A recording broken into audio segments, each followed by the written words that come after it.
Welcome to DS Trucks on an early morning drive in my 23 450. And just want to do a morning talk with you guys as I make my way to work. What is your most powerful weapon as an American or even as just a human? And I think one of your most powerful weapons can be your anger. Like if you get mad or if you get an enemy, that type of anger could be a real asset to get you through a tough situation. And reading the Bible a lot more lately myself, some of the things that are kind of hard to grasp is the forgiveness part. Somehow you're supposed to forgive. You're supposed to forgive all your adversaries, all your enemies, people that do wrong to you. And I had a situation the last, couple months over the summer here where some people did me wrong. And, reading the Bible is like, forgive. And it's like, man, this is kind of tough because I really don't want to forgive in any of these situations. So this one guy owed me some money, and I don't know, it's like $10,000, and he would not pay. He wouldn't answer the phone. And the idea to forgive this guy was just so hard, so difficult for me to wrap my head around. Just let it go, just let him get away with it and all that. But last night I was watching Charlie Kirk's funeral, and his old lady was up there, his wife was up there, and she forgave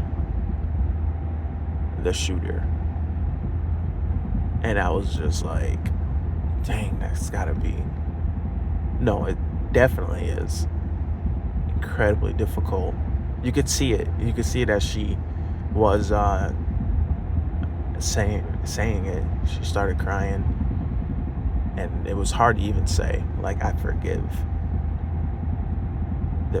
this man that did this horrific thing. Well,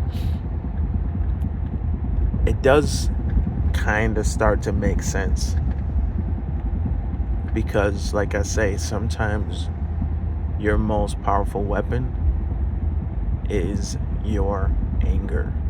So if you think about your most powerful weapon being your anger, or your anger toward the enemy, then the best way to defeat you would be to try to divert your most powerful weapon into the wrong direction. And I mean, in the example with Charlie Kirk's wife, or maybe our entire country,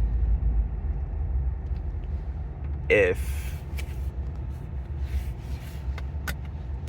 this person or this situation with Charlie Kirk being murdered and this person, whatever, if he didn't really do it, because there is a lot of questions being brought up by different people, but if there's a chance that something else was going on, we could be in a situation where someone else or something else, whatever entity, government, power, foreign adversary, is trying to use our most powerful weapon, which would be our anger, against ourselves. So in the Bible, when they say forgive, maybe there's a lot of wisdom in that.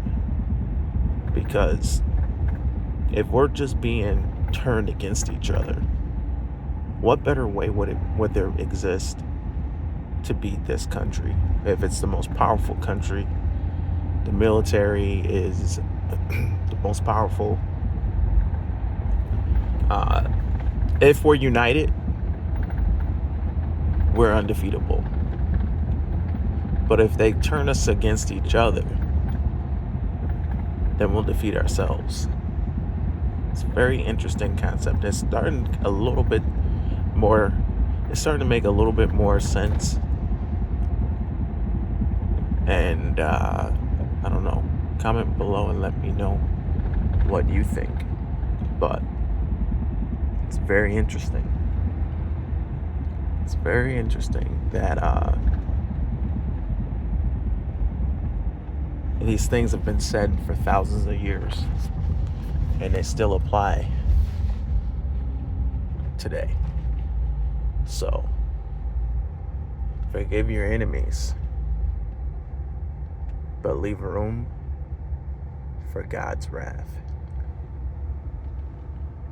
But anyway, I'm going to finish this drive to work, and I hope to hear you in the comment section. See you in the next video. Over and out.